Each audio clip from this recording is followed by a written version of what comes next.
Welcome to my channel. Support our channel by subscribing. Your subscription helps us grow and create more intriguing content like this. Now, let's dive into today's story. Ethan Lawson, a tech entrepreneur in his mid-30s, poured his heart and soul into his business, often leaving his personal life on the back burner. His wife, Lily, also in her 30s, ran a successful online boutique and took great pride in her work. Despite their busy lives, Ethan thought they shared a strong bond, until a single day changed everything. Mark Everett, their landlord and a familiar face in their neighborhood, was a friendly man in his 40s, frequently around for minor repairs and friendly chats. However, he had a hidden side that would soon unravel Ethan's life. Ethan hadn't taken a day off in months. The stress of running his tech consultancy was unrelenting, but today he decided to listen to his body's call for rest. He woke up feeling fatigued, and for once he allowed himself the luxury of a day to recharge. Thoughts of reconnecting with Lily filled his mind. Their interactions lately had been strained, with both buried in work, but he missed her company. He remembered when they'd spend entire weekends together, just talking or exploring new places. Smiling, he thought today could be a fresh start. He sent Lily a quick text. "Hey, thought I'd surprise you with lunch today. Let's take a break together." Her response, though, felt colder than he'd hoped. "Busy with work. Maybe some other time." Ethan's heart sank slightly, but he reasoned that she was likely having a rough day, too. After all, running her boutique took as much energy as his consultancy did. Determined not to let this setback ruin his day, Ethan decided he'd surprise her with her favorite lunch anyway. Later in the day, he stopped by a local cafe, picking up her go-to meal and a small bouquet. Driving back home, he envisioned her face lighting up at the sight of the surprise lunch, hoping it might rekindle the closeness they once shared. His day off was turning out differently than he'd planned, but he remained optimistic. But as he pulled up to their house, a strange car parked outside caught his eye. It was sleek and unfamiliar, definitely not a friend's. At first, he dismissed it, thinking it could belong to a contractor or delivery person. However, the feeling of unease was hard to ignore. As he approached the door, he heard laughter, Lily's, interwoven with a man's voice that sounded unsettlingly familiar. Standing at the door, bouquet in hand, he felt his stomach churn. He told himself he was overreacting, but a gnawing suspicion urged him to step inside quietly. As Ethan entered their house, he moved cautiously, his footsteps barely audible. The laughter he'd heard from outside was now clearer. It was indeed Lily, but her tone wasn't one he recognized. She sounded carefree, almost flirtatious, something he hadn't heard in months. The man's voice, distinct and unsettling, became clearer too. That's when it hit him. It was Mark, their landlord. Ethan's grip on the bouquet tightened as he moved closer to the living room. Ethan observed them from behind the doorframe, feeling his heart pound in his chest. The sight before him made his breath catch. There, on their couch, sat Lily and Mark, far too close for comfort. Mark's hand rested casually on Lily's knee, his body language relaxed and intimate. Lily, instead of moving away, seemed comfortable, her laughter soft and familiar in a way that shattered Ethan's perception of their relationship. For a moment, Ethan felt as though he were outside his own body, watching from a distance. His mind raced, each thought cutting deeper than the last. How long had this been going on? Had she been playing him all this time? The cufflink he'd found on the windowsill that morning suddenly took on a new meaning. How many signs had he ignored? Summoning his composure, he stepped into the room. "Am I interrupting something?" he asked, his voice steady but laced with pain. Lily's face turned pale, and she shot up from the couch, eyes wide with shock. Mark, too, stiffened, removing his hand from her knee.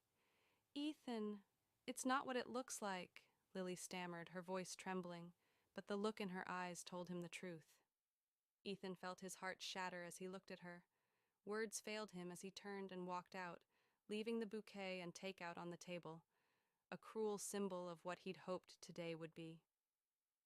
Ethan didn't go far.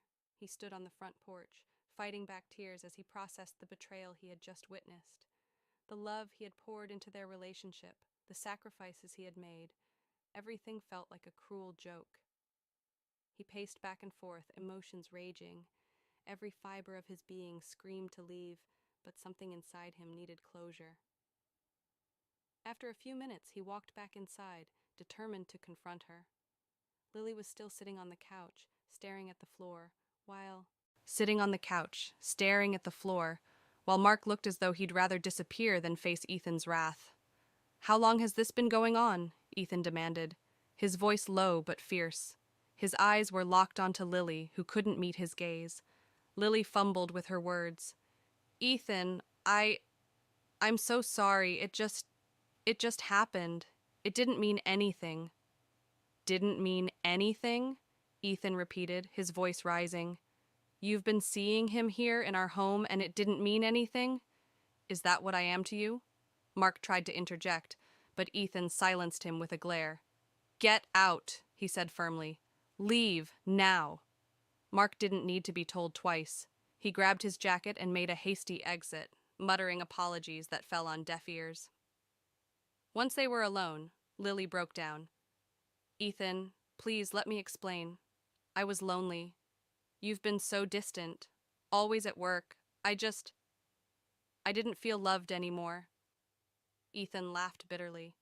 "So this is my fault? I was working to build a future for us, and this is how you repay me?" Lily's tears flowed freely, and she reached out to him, but Ethan pulled away. "I don't know if I can ever forgive you," he said, his voice cold. "Right now, I need space." Her face crumpled, but she nodded, grateful he hadn't asked her to leave immediately. She couldn't have known that this was the calm before the storm he was about to unleash. Over the next few days, Ethan maintained a veneer of calm. He allowed Lily to think he was considering reconciliation, even allowing her to stay at home, giving her a glimmer of hope that their relationship might survive this. But inside, he was seething. Every time he looked at her, memories of that betrayal replayed in his mind, each one fueling his resolve. Lily, oblivious to the storm brewing within him, did her best to make amends. She cooked his favorite meals, left him apologetic notes, and tried to initiate conversations about their relationship. Ethan responded with minimal engagement, giving her just enough to believe that forgiveness was possible. In reality, he was biding his time, plotting his revenge with meticulous detail. He spent hours at night going through her boutique's online platform, reviewing all the work he had helped her set up. He had access to her inventory, her customer lists, her social media accounts, all the tools she had relied on to grow her business. Slowly, he began gathering everything he needed to execute his plan. During the day, he kept up the act, even suggesting they go to counseling. Lily's relief was palpable. She believed their relationship could be saved. She had no idea that he was waiting for the perfect moment to pull the rug out from under her. He wanted her to feel secure, to believe they had a future, before he took everything away. One evening, when Lily left to visit a friend, Ethan decided it was time to begin. He accessed her website, deleting products one by one, erasing the customer database she had built painstakingly over years. With every click, he felt a grim satisfaction, knowing he was dismantling the business that meant so much to her. He drafted a cryptic message to her loyal customers, apologizing for the sudden closure and stating that the boutique would be shutting down indefinitely. His hands didn't tremble. His actions were steady and purposeful. He imagined the devastation Lily would feel when she discovered her life's work, her pride and joy, had been erased. When she returned that night, he said nothing, acting as though everything were normal. He could see the spark of hope in her eyes, the belief that they could repair what she had broken. Little did she know that by morning, everything she had worked for would be gone. The next morning, Lily awoke to a flurry of messages from her customers. Confused, she opened her laptop, her heart racing as she discovered her entire boutique had vanished. Her products, her customer list, her website, all gone. Panic overtook her as she tried to recover the files, but it was too late. Everything had been wiped. In desperation, she turned to Ethan. "My business. It's gone." Someone hacked it. Everything is gone. Ethan met her gaze with cold indifference. Maybe now you know how it feels, he said quietly, his voice devoid of sympathy. Her face crumpled as realization dawned. This was his doing, a calculated revenge to make her feel the same sense of betrayal she had inflicted on him. She fell to her knees, sobbing, but Ethan remained unmoved. The sight of her despair gave him a bittersweet satisfaction. He had loved her deeply, but that love had been shattered, replaced with a hollow sense of justice. In the weeks that followed, Ethan filed for divorce. He watched Lily struggle to rebuild her life, haunted by her actions and the consequences they had brought. The weight of betrayal still lingered, but for Ethan, each day brought a renewed sense of freedom. He no longer felt shackled by the hurt she had caused, Finding solace in the knowledge that he had found closure. Thank you for watching this story. Betrayal can come from those closest to us, but in the darkest moments we find our strength. Let us know your thoughts in the comments, and don't forget to like, share, and subscribe for more powerful stories.